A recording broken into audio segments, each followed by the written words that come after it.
दूर किसी जंगल में कालू कौवा रहता था। कालू कौवा काफ़ी गरीब था क्योंकि कालू कौवे के पास कोई काम नहीं था। कालू कौवे को कोई नौकरी ही नहीं मिल रही थी, परंतु कालू कौवा शादी करना चाहता था।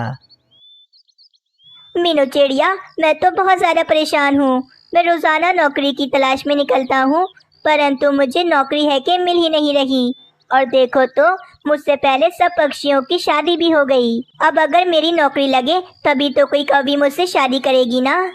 हाँ कालू कौवे, तुम्हारी नौकरी नहीं है, जिस कारण कोई कौवी तुमसे शादी करने के लिए तैयार नहीं। लेकिन तुम चिंता मत करो, तुम्हारी जल्द ही कोई नौकरी लग जाएगी। मीनू चिड़िया, वो जो तुम्हारी दोस्त है ना रानी कौवी, वे मुझे बहुत पसंद है। मैं उससे शादी करना चाहता हूँ। क्या रानी कौवी? ठीक है कालू कौवे, मैं रानी कौवी से बात करती हूँ। अगर वे मान गई तो तुम्हारी शादी हो जाएगी। ये कहकर मीनू चिड़िया फौरन रानी कौवी के पास जाती है। रानी कौवी, मुझे तुमसे बहुत ज़रूरी बात करनी है, ज़रा मेरी बात सुनो। हाँ हाँ, बोलो बोलो मीनू चिड़िया, क्या बात है? बोलो, मैं सुन रही हूँ। रानी कौवी, मेरा जो दोस्त है ना कालू कौवा, वो तुमसे शादी करना चाहता है, परंतु उसकी कोई नौकरी नहीं, इसीलिए बेचारे कालू कौवे से कोई कौवी शादी भी नहीं कर रही। मीनू चिड़िया, मैं अपनी बहन की शादी किसी गरीब कौवे से नहीं होने दूंगा। अगर कालू कौवा अमीर होता तो मैं अपनी बहन की शादी फौरन करवा देता उससे। भाई, मुझे कोई मसला नहीं है गरीबी से, मैं कालू जी के साथ मेहनत करके कुछ न कुछ बंदोबस्त कर लूंगी। अरे वाह रानी कौवी, इसका मतलब तुम राजी हो? हाँ मीनू चिड़िया, मैं कालू जी से शादी करने के लिए तैयार हूँ। ठीक है भाई, जब मेरी बहन ही राजी है तो मुझे कोई मसला नहीं। बस फिर कालू कौवा भी शादी की बात सुनकर बहुत ज़्यादा खुश हो जाता है। फिर कुछ ही दिनों बाद कालू कौवे और रानी कौवी की शादी हो जाती है। रानी, वैसे तो मैं हमेशा से किसी अमीर कौवी से शादी करना चाहता था, ताकि मैं भी उससे शादी करके अमीर हो जाऊं, परंतु मुझे कोई ऐसी कौवी मिली ही नहीं। कालू जी, नौकरी में कुछ भी नहीं रखा, बस मैंने सोच लिया है, अब मैं भी आपके साथ नौकरी करूंगी और हम दोनों मिलकर काफ़ी सारे पैसे जमा करेंगे और फिर अपना एक अच्छा सा कारोबार खोल लेंगे। देखना, एक दिन हम भी बहुत ज़्यादा अमीर हो जाएंगे। अरे रानी, नौकरी तो है ही नहीं मेरे पास। कालू जी, मेरे भाई ने मेरी और आपकी नौकरी उल्लू सेठ के खेत में लगा दी है। अब से हम उल्लू सेठ के खेत में ही काम करेंगे। बस फिर कालू कौवा और रानी कौवी मिलकर उल्लू सेठ के खेत में काम करने लगे थे और बस कुछ ही महीनों बाद उनके पास काफ़ी सारे पैसे जमा हो जाते हैं। अब कालू कौवा अपना एक फलों का बाग खरीद लेता है और अब आहिस्ता आहिस्ता कालू कौवे का अपना एक बड़ा सा घर भी हो जाता है। अब तो कालू कौवा काफ़ी ज़्यादा अमीर हो गया था, परंतु अमीर होने के साथ साथ कालू कौवा थोड़ा लालची भी हो गया था। मैं अपनी मेहनत से कितना अमीर हो गया हूँ। काश कि अगर मैंने किसी अमीर कवि से शादी की होती तो आज मैं और भी ज़्यादा अमीर होता।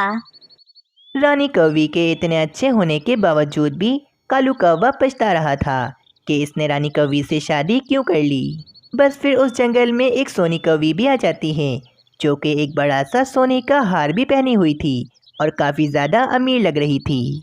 बबलू भैया, ये जंगल तो बहुत अच्छा है, हम यहाँ आराम से रह सकते हैं। सोनी कौवी और बबलू कौवे को पता था कि पूरे जंगल में सबसे ज़्यादा अमीर पक्षी कालू कौवा है। सोनी कौवी, काश कालू कौवे की शादी ना हुई होती तो मैं तुम्हारी शादी कालू कौवे से करवा देता। भैया, देर तो अभी भी नहीं हुई, उस अमीर कालू कौवे से शादी तो मैं अभी भी कर सकती हूँ, बस उसे थोड़ा सा बेवकूफ़ बनाना होगा हमें। अरे सोनी कौवी, अगर तुम्हारी शादी कालू कौवे से हो गई फिर तो बहुत अच्छा हो जाएगा।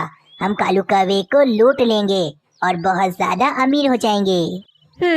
आप ठीक कह रहे हैं, मैं अभी जाती हूँ कालू कौवे के पास और जाकर उसे अपने जाल में फंसाती हूँ। ये कहकर सोनी कौवी कालू कौवे के पास चली जाती है। कालू कौवे, मेरा नाम सोनी कौवी है और मेरे पास बहुत सारे पैसे हैं, अमीर हूँ बहुत मैं। बस मैं चाहती हूँ कि मेरी शादी किसी अमीर कौवे से हो जाए। वैसे एक बात कहूँ, आप चाहें तो मुझसे शादी कर सकते हैं, क्योंकि मुझे आप जैसे ही किसी अमीर कौवे की तलाश थी। कालू कौवा सोनी कौवी की बात सुनकर सोच में पड़ जाता है। ये सोनी कौवी तो बहुत अमीर लग रही है, कितना महंगा सोने का हार पहना है इसने। अगर मैं इससे शादी कर लूं तो मैं और भी ज़्यादा अमीर हो जाऊंगा। सोनी कौवी, मैं तुम्हें सोच कर बताता हूँ। ये कहकर कालू कौवा अपने घर की तरफ चला जाता है। रानी, आज एक कौवी मेरे खेत में आई थी। वे थी तो बहुत ज़्यादा अमीर और पता है मुझसे कह रही थी कि मैं उससे शादी कर लूं ताकि मैं और भी ज़्यादा अमीर हो जाऊं।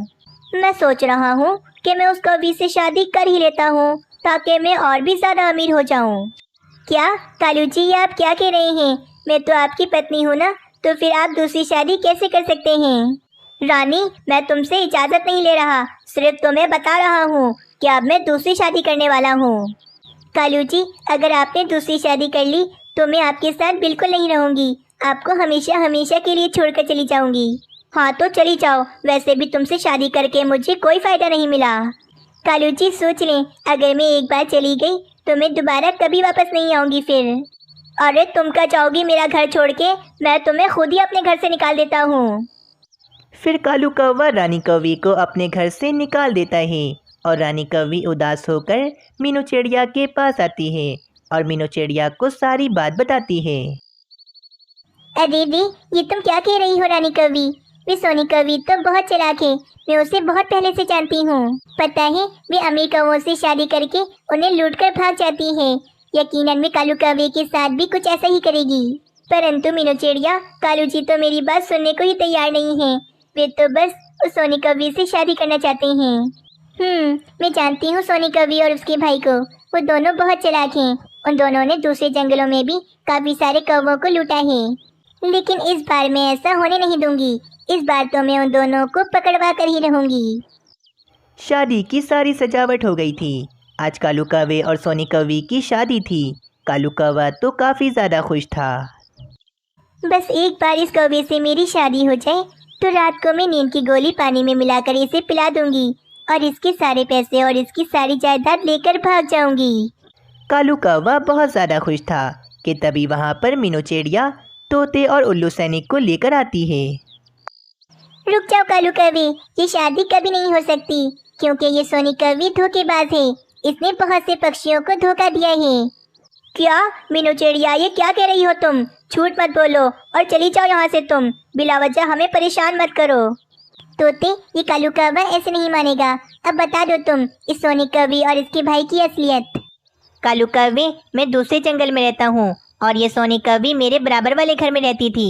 इसने तो बहुत से कौवों को लूटा है। ये अमीर कौवों से शादी करके उनके सारे पैसे और उनकी सारी जायदाद लूटकर भाग जाती है। यकीनन ये तुम्हारे साथ भी बिल्कुल ऐसा ही करेगी। क्या सोनी कौवी, तुम मुझे इतना बड़ा धोखा दे रही थी? मैं तो तुम्हें बहुत अच्छा समझता था। उल्लू सैनिक, फौरन से इन धोखेबाज पक्षियों को पकड़ कर ले जाओ और इन दोनों को कड़ी से कड़ी सजा दो। फिर उल्लू सैनिक लाकर उन दोनों को पिंजरे में कैद कर देता है और उन दोनों को अपनी गलती की सज़ा मिल जाती है। रानी, तुम मुझे माफ़ कर दो। आज फिर से तुमने मुझे इतनी बड़ी मुसीबत से बचा लिया।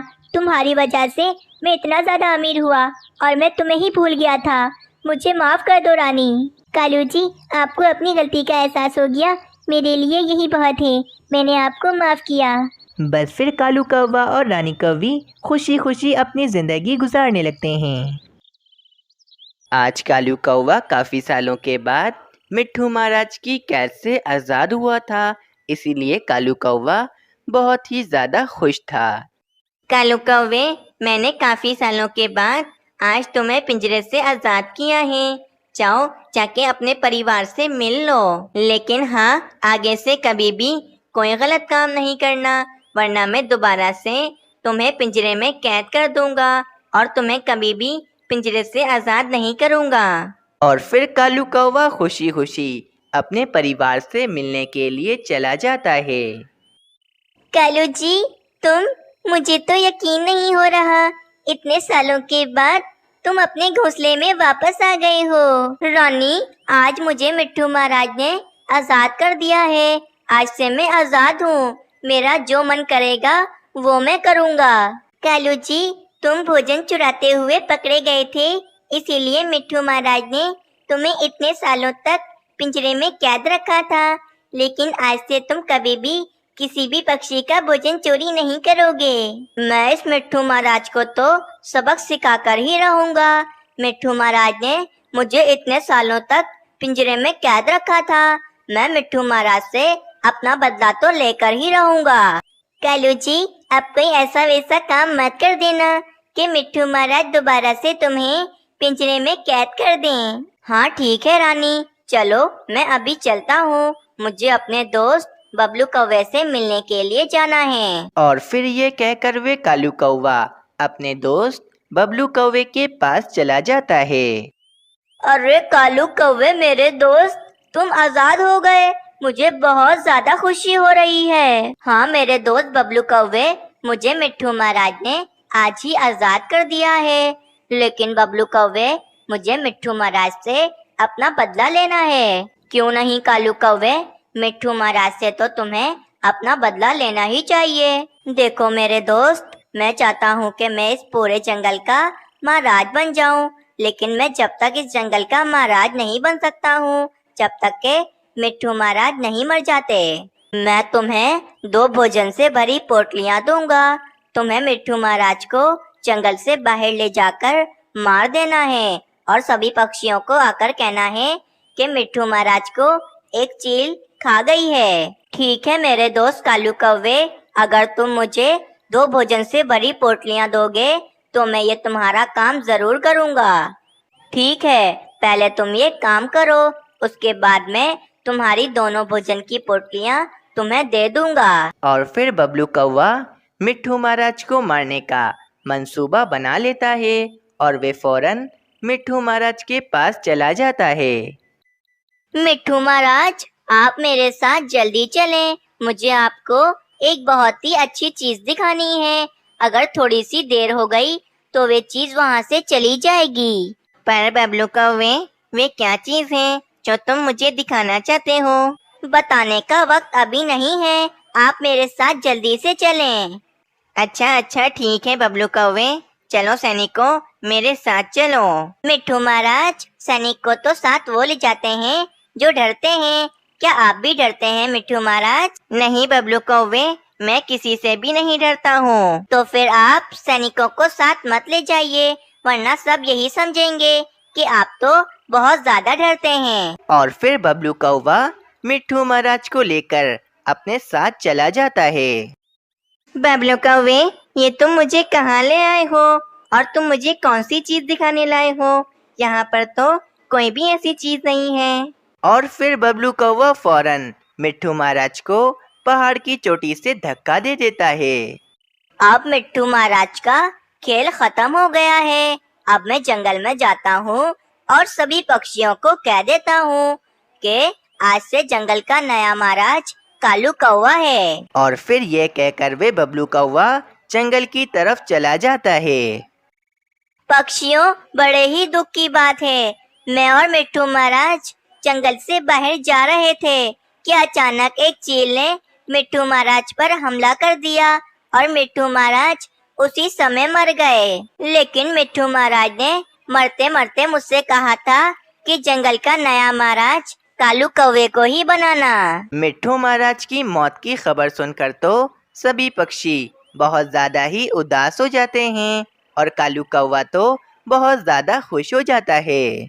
पक्षियों, मिट्ठू महाराज का हुक्म सर आंखों पर। अगर मिट्ठू महाराज चाहते हैं कि इस जंगल का नया महाराज मैं बनूं, तो ठीक है, आज से इस जंगल का नया महाराज मैं ही हूँ। सभी पक्षी भी कालू कौवे को अपना नया महाराज स्वीकार कर लेते हैं।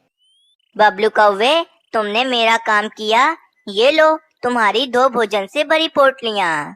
कालू कौवे, बस ये बात किसी को भी पता नहीं चलनी चाहिए, इस बात का ख्याल रखना तुम, वरना जंगल के पक्षी ना तो तुम्हें छोड़ेंगे और ना ही मुझे।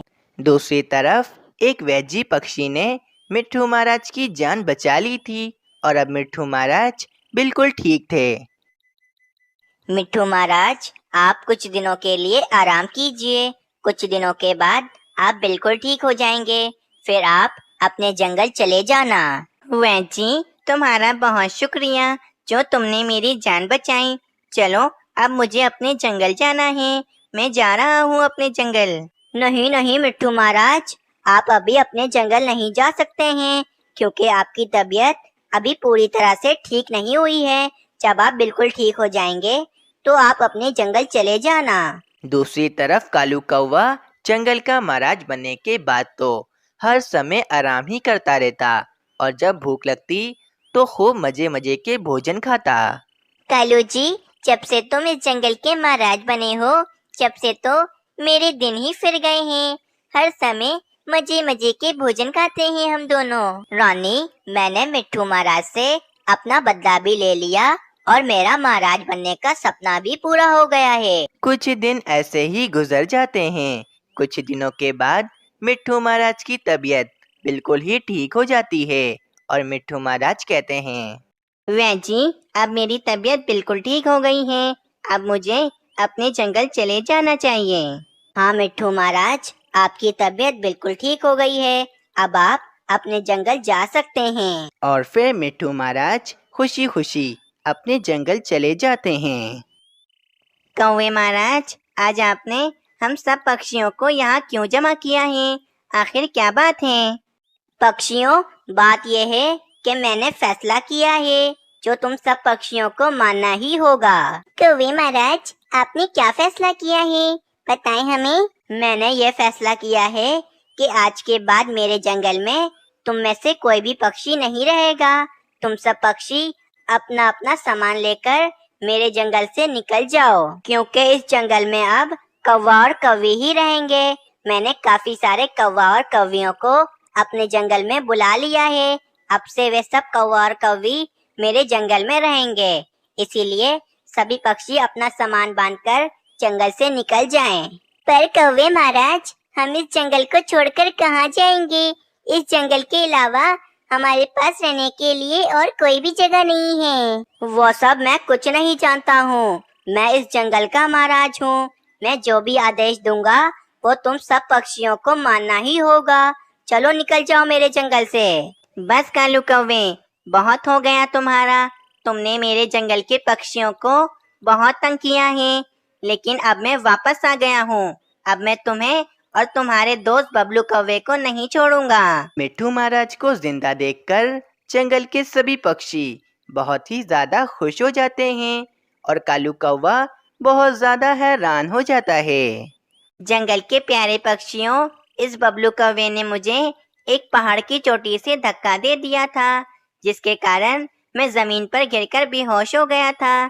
तो फिर एक वैद्य जी ने ही मेरी जान बचाई और मैं अब बिल्कुल ठीक हूँ। मिट्ठू महाराज, मुझे माफ कर दें। मैंने तो ये सब कुछ कालू कौवे के कहने पर किया था, वरना मेरा इसमें कोई दोष नहीं है। असल में कालू कौवा इस जंगल का महाराज बनना चाहता था और कालू कौवे को मिट्ठू महाराज से अपना बदला भी लेना था।